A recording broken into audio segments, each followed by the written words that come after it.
Yo, what is going on, you guys? So today I'm bringing guys a brand new video. In today's video, we're going to be bringing you guys an interview from the CEO of Liquid Marketplace. If you guys are unfamiliar, Liquid Marketplace is a new platform that just launched that is essentially allowing you guys, collectors, and just people invested in CryptoPunks, sports cards, Pokemon, basically all collectibles. And they're essentially allowing you guys to buy a fraction into some of these big collectibles. A lot of them are very, very expensive collectibles in the millions of dollars. So you can essentially buy into a little piece of them. So I want to thank you guys so much. I want to thank you, Ryan, so much for joining us today. No, I really appreciate it, man. Thank you for having me, and it's a pleasure to be here. And like I mentioned to you, this is my first live video interview, so Yeah, feeling really excited to do this with you. it's an honor. Thank you. So yeah, we'll just hop right into it. So firstly, Great. before we dive deeper and more into the specifics, I'd love for you to briefly explain what Liquid Marketplace offers to collectors in case there's some of the viewers out there who are not too familiar with it as of yet. Absolutely. So, I mean, you summarized it fairly well. I mean, we allow users to co-own high-valued assets collectively. It's all done through an initial offering, which is the sale.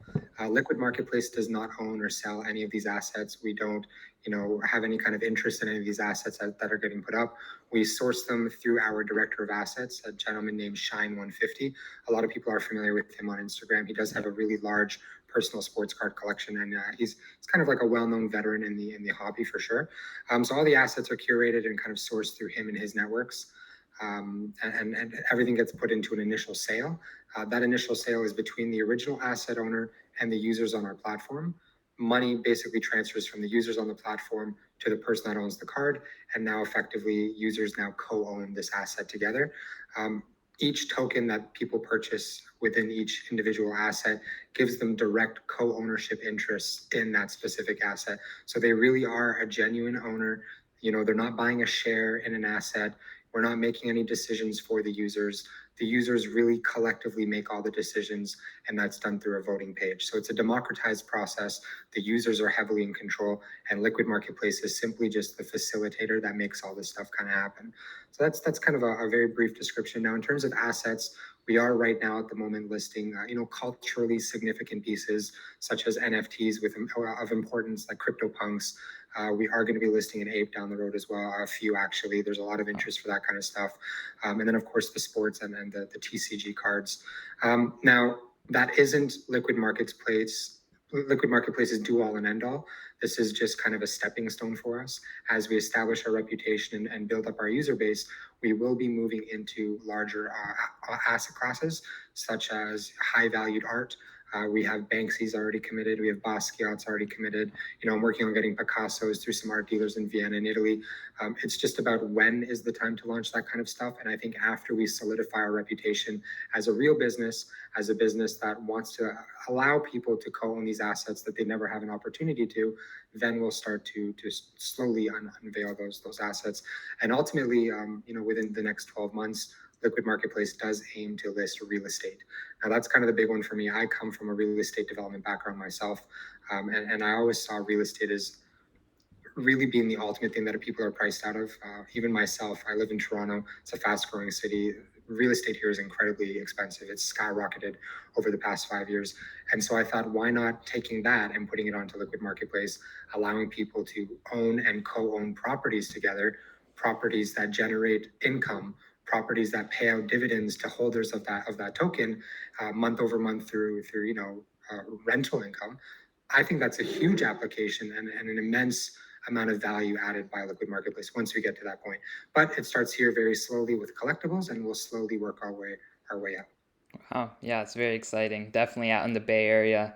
For Yeah. me, I definitely understand the real estate side of things. So another question, I guess, on the sell side. So once our viewers or the collectors in general buy into these assets, what are like the different ways they're able to sell the shares? Like, can you break down, I guess, the liquidity? Can collectibles? I know you mentioned this briefly, but like, can collectibles be sold as a whole? And how does kind of the voting process work? How are collectors able to sell when they're ready? Absolutely. So I will just clarify right away. These are not shares. People are not buying shares in these collectibles. How that works, that securitized model, the share model, Assets are typically placed within a shell company. That shell company, which is just an empty corporation, is then registered with the SEC to sell shares, and then those shares are sold to users. That's kind of how our competitors do it. People on our competitors' platforms are not buying genuine ownership in these assets. They don't really make any decisions around these assets. They're simply buying shares in a company that owns that asset. On Liquid Marketplace, you are buying a token in which, through smart contract technology on the blockchain, you become a co-owner in its interest. You literally become the co-owner of that asset. You make all decisions collectively with users on the platform. A share, just for any of your users' knowledge, if they want to know the difference between a share of stock and what we're doing, and I can give you a very, very clear definition. A share or stock is an equity interest in a corporation which is based upon the profits and loss and value of that company, and that's considered a security. So our tokens are direct joint ownership interest in a tangible physical asset. So structurally, it's a little bit different from that. To continue with your question, though, how does it work on the sell side? At any moment, at any opportunity the collector likes or the user likes, they're free to sell their ownership interest, that token, in our secondary marketplace located in the Pro Marketplace. This is a 24/7 peer-to-peer kind of exchange where people can sell their ownership to each other at any time that they'd like. Now they're only able to do that after the offering closes. So once the sale concludes, is finished, for example, Logan listed his box on our platform, the first edition Pokemon box, for example. Once that offering closed, the co-owners that participate in that offering own it. And then now they're free to sell their ownership whenever they'd like in that secondary marketplace. So yeah, it's fairly liquid. I mean, things have been moving very, very well. I mean, we're only week one, and there's already a very healthy ecosystem of people buying and selling and interacting. And I think as we grow our reputation and people see that we are very well intentioned and that this product really does offer value for users to co-own these assets, I think we'll be able to increase our user base, and that liquidity will only grow from here. So week one, we're doing fantastic. I'm very, very happy by the numbers and the turnout of our ecosystem. And thank you to all who's been supporting the community from day one. We really appreciate you guys. Yeah, no, definitely. I mean, the drop yesterday, I was on, I Yeah, think at my time it was like 12:03 and it was already sold out, both yeah, the it mini drops. So, and I can tell you because I watched the back end as this happened. Both offerings sold out in 6 seconds. wow. So within 6 seconds, those cards were scooped up. And I mean, Wow.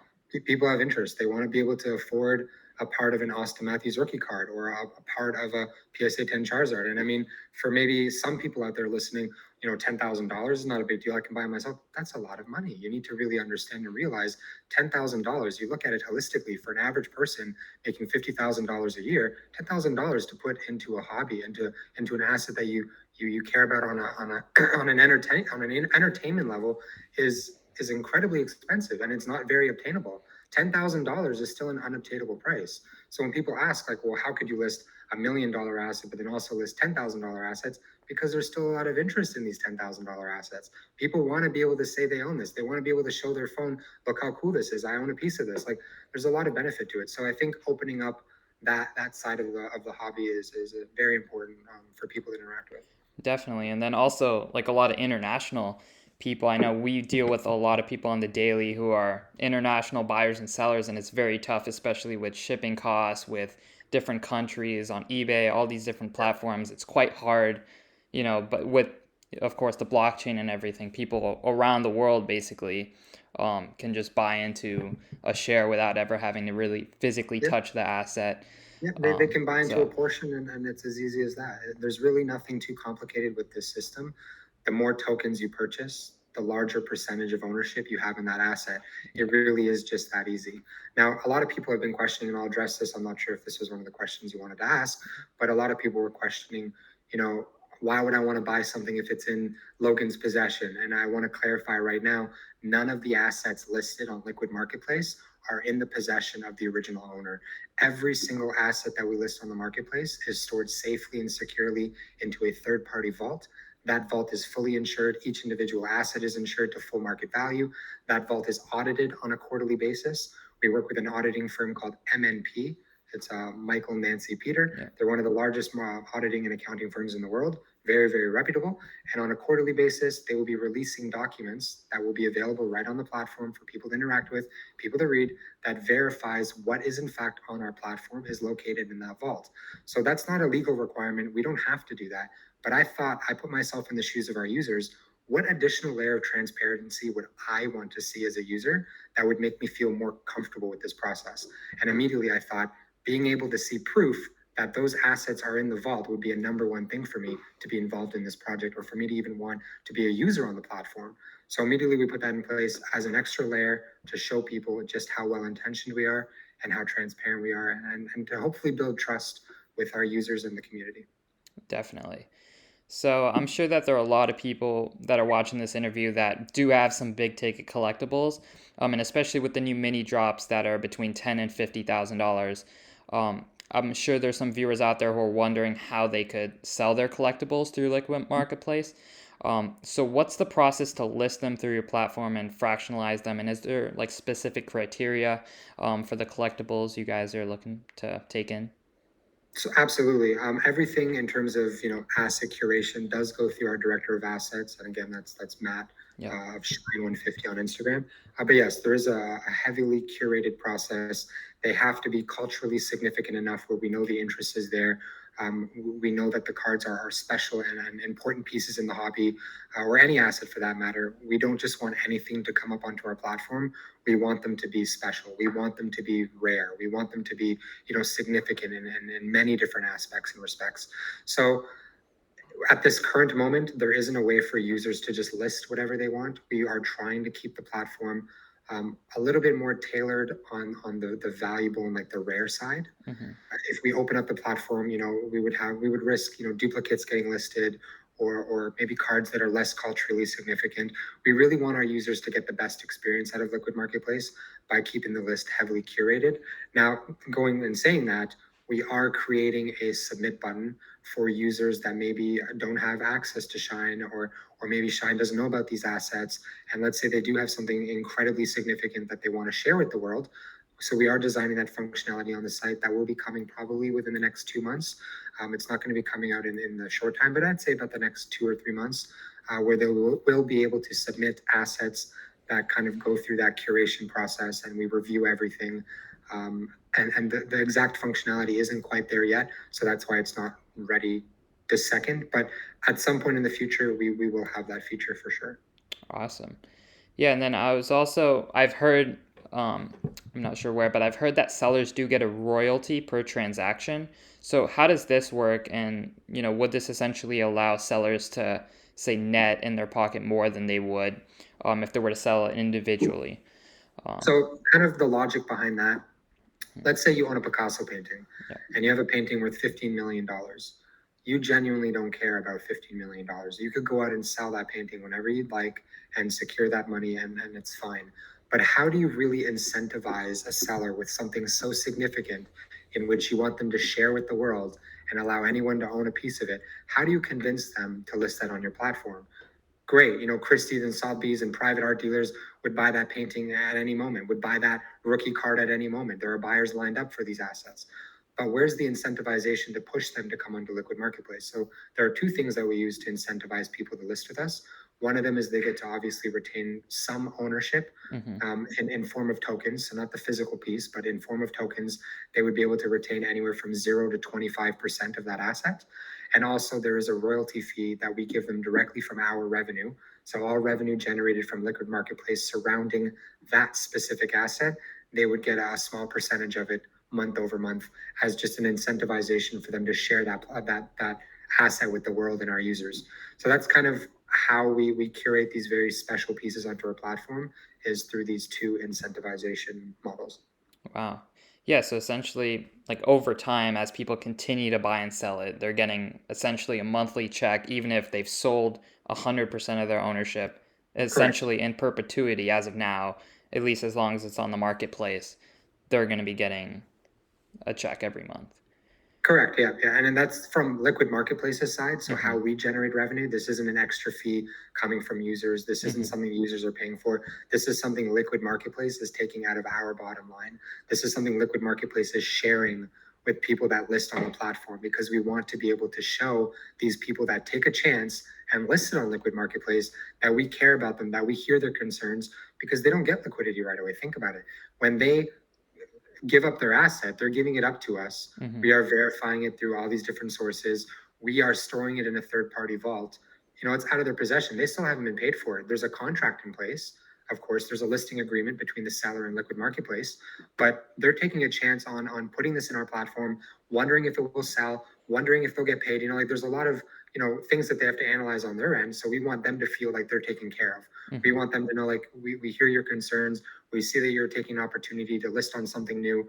Because of that, we're going to reward you for that. So any seller that has an opportunity to list on Liquid Marketplace, again, if it's culturally significant, if it's a really special piece, get in touch with us. We'll have a conversation. But 100% we take care of all the people that list on our platform. And so far today, we have about 8 unique individuals that have listed on Liquid Marketplace. It's not just one individual. I don't want people thinking, oh, everything belongs to one individual, or it belongs to Shine, or it belongs to Liquid Marketplace. That's not true at all. All the assets are from individual people. Obviously, Logan is one person, of course, but there are 7 other individuals who have contributed to listing assets on the platform already. So I think this will grow, and I think people, especially sellers, will see the incentivization to want to list on Liquid, and ultimately the users are the ones that are going to be reaping it. So I think it's a very fair and good model to have. Definitely. So when an initial offering happens, it's obviously at 10 cents per share or per co-ownership. So is there a limit of how many, co-ownerships that an individual is able to purchase? And is it possible for one collector to essentially have a majority stake in a collectible?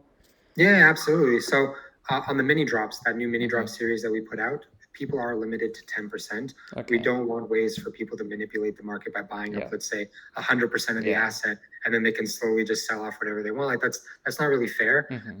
It's 10% right now. If we find 10% in our first week is still too high, we'll scale it down to 5%. If we find 5% is still too high, we'll scale it down to 1%. It really all depends on a bit of a test. I mean, this is a new concept. Again, we're in week 1. We're not going to have everything figured out on day 1 or week 1. Even on month 1, we're not going to have everything figured out. It's a process, not an event. And so having it at 10%, I think, is fair for the mini drops at the moment. We're testing it out. But for the larger assets, for the time being, there's no cap on how much ownership or portions people can purchase. And yes, excuse me, pardon me. Ultimately, if people do acquire 100% of the portions available, the tokens, if people buy up everything available, yes, that entitles them to the physical asset. Not only that, there is a functionality that we're pushing out in just a few days where buyout offers can be submitted and accepted through a vote. So how that will work is, let's say you come onto our platform and you want to buy the Pikachu Illustrator card, for example. You put in an offer that's above the listed market price. So let's say we have an item listed for $100,000. You offer $100,000 on that item. That will be sent to all the co-owners of that asset. If collectively they vote 80% yes, that buyout offer is accepted, and then that money is divided to token holders. So that buyout feature is another thing that people can take advantage of. If you come onto our site and you see something you're interested in buying, you can make an offer to the owners, and if they accept it, the item's yours. It gets shipped to you. If they don't accept it, then deal falls through, and that's it. So a really, really cool feature, and I think once that's out, they're going to be utilizing it a lot. Got it. And then I wanted to talk a little bit about the Discord community, because I've joined the Liquid Marketplace Discord, and let me say firsthand, like, there's a very strong community that's being built around the platform. So for viewers out there looking to join, wondering about this, could you break down what the Discord has to offer for collectors? So yeah, I mean, the Discord chat, first and foremost, we will be integrating that directly to the platform. So people are going to be able to use that as a live chat feature right on the platform. As they're buying and selling things to each other, they can talk as they're doing it right on the platform, separate from being on Discord. That'll be a really cool integration once that's completed. Outside of that, for our VIPs that joined, early on, we have about, I think, 1,400 VIPs or 1,100, somewhere around that range. I'd have to double check. As early adopters, they will be getting, a lot of rewards down the future in terms of incentivizations or packages or little things like that, just to kind of acknowledge that we notice you guys. You were our first supporters, you were our early adopters, and we'll take care of them for sure.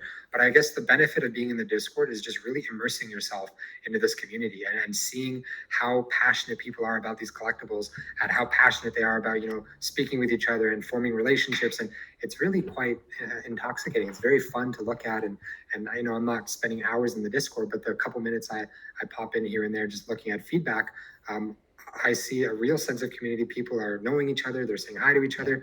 And I really think building that kind of community around Liquid Marketplace is needed to help this grow. If people feel like this is a safe place, if people feel like they can get along with each other, this will ultimately help the platform. So, I mean, I encourage everyone to go and sign up on the Discord. A lot of fun conversations in there that people are having. Everyone's in there helping each other out. If you have any questions about how does something work, there's like 15, 20, 100 people jumping in and helping you. It's a really nice feeling to see something like this grow right in front of your eyes. And I couldn't be happier. And I really appreciate all of them. Yeah, no, definitely. So that kind of ties me into the next question, which is about the tier list, and kind of the level. So I'm currently a level 6, which is Nice. platinum badge, which essentially says you're added to the VIP guest list for an annual in-person collectibles event. Yeah. So for my viewers, can you, I guess, break down the tiers and how one can level up to these different perks? Absolutely. So, I mean, I'll start right from the beginning. I have it pulled up because I don't want to mess up the terminology in Yeah. anywhere. But yeah, there's several different badges. You said you're on the 6th one, so I think that's Yeah, platinum. platinum. If I'm Platinum yeah. badge, yep. So, I mean, you start off on the platform as novice. It's a very insignificant badge, and kind of the feeling that I wanted to create here was something very similar to a video game. I mean, I'm a gamer. I used to play a lot of video games, and joining a game, you always start off with that wooden shield and that wooden sword, and it's always like not quite that great, but it still works. So that's kind of the motivation behind the novice badge, was to really show and put in people's mind, like, this is the starting point. This is just what it is now, but it could be so much bigger and more down the road as you progress. So with each badge, you not each badge, but most of the badges, you start unlocking different perks. Gold badge, which is the 4th one, you get showcased in the user of the month section, which is going to be deployed on our community page. That's going to be being pushed out within the next 2 days, 2 to 3 days. That community page will kind of house at the top banner, all the users of the month. It'll be a cool section where people can show off their name. People will be able to see all these people that reach that tier. And then Obsidian, the one right below you, so the 5th tier, that one is when you unlock it, you earn a free asset. So you get ownership in a random asset. We're not going to reveal it here. I can't tell you guys, it's a surprise. But each person that hits that 5th tier is going to gain ownership in a specific asset. So that'll be a fun way, and that'll change month over month. Every month it'll be a different asset that we give away. For the platinum badge, yes, you mentioned you get put on that VIP list in our once yearly in-person's collectible exhibit. So another important thing I think about Liquid Marketplace is giving users an opportunity to actually see the assets in person, take pictures with them, interact with them in some capacity. This collectible show that we're going to be housing yearly, the location is not decided yet, but basically every single asset listed on Liquid Marketplace will be in one exhibit for people to come and visit. Only token holders will have access into this event. And then hitting a platinum, you get access to like the VIP area that could be, meeting Logan or meeting the founders or taking pictures. The exact details are still hidden. I don't want to share too much as to what that entails for our VIP guys, but it'll be a really, really fun, immersive experience for the people that do attend that are on that VIP list. One up from that is the Diamond badge. Diamond puts you into a draw for a monthly giveaway of a card valued between $5,000 and $15,000. So every month we're going to be doing a giveaway of a card. That card will be valued between $5,000 and $15,000 US for one of our lucky Diamond badge members. And then Black Diamond, that's the last tier, almost the last tier. There's a secret tier after Black, but Black Diamond is kind of that last tier. And each person that hits Black Diamond is put into an all expenses trip to a yearly collectible show or exhibit, which is also really, really great for our guys. So every month that you hit Black Diamond, you're going to get put into a draw for a trip to a national-wide collectible show, and that's a full expenses paid trip. Now, for the first 3 users that hit Black Diamond, pardon me, it's allergy season in Toronto. Same here. Yeah, the same thing. Yeah.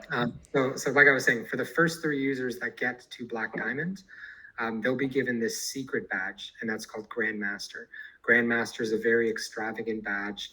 You'll be highlighted on the platform with your name. There's only 3 people that get it. And along with that, you get a rare NFT airdrop to you. So it's a very exclusive, one of 3 Liquid Marketplace NFT, changes month over month.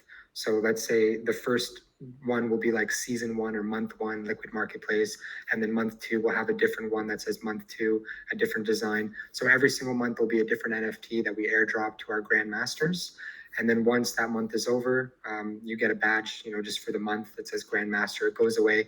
But when you go back down to Black Diamond, we don't want our users to be like, oh, and I'm just Black Diamond again. Like, what happened? So you get a special signifying mark on your badge that shows that you've been Grandmaster at some point. And every time you get Grandmaster, you get a next extra little signifying mark, and then it kind of continues from there. But a lot of really fun perks right out the gate for our users. Really looking forward to seeing how the badge system evolves. This platform, how it looks today, is not how it's going to look in 2 months, is not how it's going to look in 2 years. It's an ever evolving platform. It's going to always grow and change. And we're always taking feedback that we get from our users and making it better. So, keep sending us your feedback, guys, and then the platform is going to slowly keep changing. Definitely. So wait, does the badge system essentially renew every month? So if I'm, say, a platinum badge now, next month, do I have to start over and build my way back up to that, or So no, you is get to that keep your badge. Your okay? badge will never go away. I That's something see. that you get to keep. You've earned it. Yeah. What does reset is the experience points. Okay. The experience points are what activates each level. Mm-hmm. Every month, the experience points reset. And so for you to get back to the top, you need to earn the equivalent experience points to get to that badge. I So see. you get to keep your badge. You never lose that. I didn't want people to feel upset like, wow, I'm novice again. Like, no, you deserve it. You earn that badge. It's yours. Enjoy it. The only thing that does reset is the XP, because every month it changes. Yeah. There's a new NFT every month.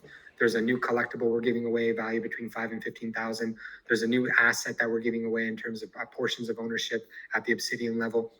So yeah, every single month that experience point is reset, and you restart. We're gonna have a really interactive leaderboard as well. We're pushing out within the next few days. A lot of really cool updates coming within the next few days. So people watching this now versus in a week, they're gonna be like, wow, a lot of big changes.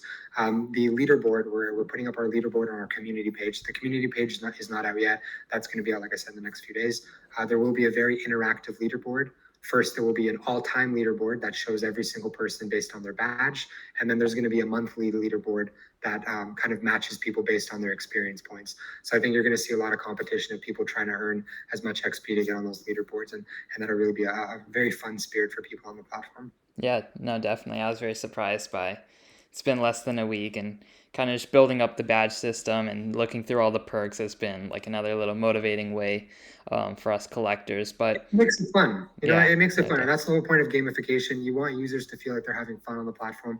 Not only do you get to own a sick card or an amazing asset, or, down the road, a piece of real estate, but why not be able to own, or not be able to own, but be able to show off this badge and really compete with other users on the platform. And that's really the gamer in me coming out. I think it's a lot of fun. And the more fun things are, the more enjoyable it is. And the better the company usually does. And the better the experience the users have. So that's ultimately the motivation behind definitely. it. And then is there like, I guess, drop schedule? So I know especially on Discord it's been like a huge thing about how many drops, Yeah. how many mini drops a month, how many bigger drops a month. So is there some, I guess, way for users to keep updated with the initial offerings? So for the mini drops, it will be at a set time every month. We're thinking the middle of the month, like around the 15th of every single month, we do the mini drops. Mhm. Those will be four cards or four assets valued in that 10 to 50,000 range. And then the bigger drops, those are going to be kind of sprung out on the community a day or two in advance. Those will kind of be sporadic. There's not going to be any real set time on those larger drops. Like, for example, the ape, the board ape Mhm. that we will be listing, there's not going to be a set time for that. People are just going to have to stay tuned and kind of be aware of when that's happening. Obviously, we'll advertise it a day before it happens or even 2 days before it happens. So it's not like we're just going to launch and Mhm. have the ape up for sale immediately. Users will have a bit of time to know. But yeah, so those are kind of the timelines. You're not really going to get a timeline on the bigger assets, but on the mini drops, it'll be probably around the 15th, one time a month. Got it. And then I was wondering if there'll ever be, I don't know if you can speak on this, but if you can't, no worries. But if there will be a trade feature ever, that'll be included for, say, if I co-own, say a Bored Ape, if I could trade that in for the equivalent shares into a different collectible. Yep. So you'll be able to trade your portions of ownership in a collectible through the community page. Okay. That's actually a feature that we're designing out. So when I saw that as one of the questions you were going to ask, I'm like, wow, this guy gets it. Like he understands what we're trying to build here. He understands it. Like it was very cool to see someone else like kind of think of that. So yeah, no, 100%. If you have 10 portions of Bored Ape and you want to trade it for 10 portions of CryptoPunk, 100%. Like we're going to allow users to do that peer-to-peer transaction right with each other. And I think it'll be a really cool way. Like, let's say if someone doesn't want or can't, let's say someone can't afford to buy a portion of a CryptoPunk or a portion of a Charizard or a portion of LeBron James or whatever else they want, but they have this, I'm sure there's someone in the community that would want that as well and would interact with that trade. So yeah, we're going to have that, and that's going to be a really fun way for people to trade their collectibles. Definitely. And then I definitely think, at least on the sports side, me, of course, being in the sports card side, it's Yeah. obviously very exciting with even like the NBA playoffs, right? To kind of see how that can, I guess, affect the co-ownership in these collectibles, which I don't think we've seen quite yet, but I It'll think, be interesting. It'll be yeah, very interesting to see how people kind of treat exactly, yeah. athlete performance versus what's going on the platform. I think that's a very, very fair concept. Even Buster, our liquid guide, had mentioned that. Yeah. Logan has mentioned it as well. I'm curious to see what happens, but yeah, it'll be very interesting to see how the community reacts to this kind of stuff. Yeah, no, definitely. So that was all the questions I had for today, but I really appreciate your time. Yeah, absolutely. It's If my there's pleasure. And anything if you else, ever have yeah, any follow-up questions, please let me know. I'm here to chat definitely. anytime you like. We'll Yeah, schedule it and we'll go from there. I really appreciate 100%. you I having me appreciate you. on. Yeah, no, definitely. So good luck with everything. We're, of course, all watching. Hopefully, we have a little new sports card community that comes into the I hope so. platform. I I hope know so. there's some incredible cards on there that are actually still available, right? There's the Yep. Steph Curry National Yep. Treasures, I believe, Yep. LeBron Exquisite. So there's a lot of incredible sports cards that are kind of up there. I believe the Michael Jordan 1993 autograph as well. So, or It's a 2009. 2009. 2009. Got it. Yes, Got it's it. the one of one upper deck. Oh, yes, yes. Yeah. Yeah. It's So, the auto with the patch. yeah. Yeah. Everything's still available, guys. Yeah. Let's head to the marketplace. Definitely.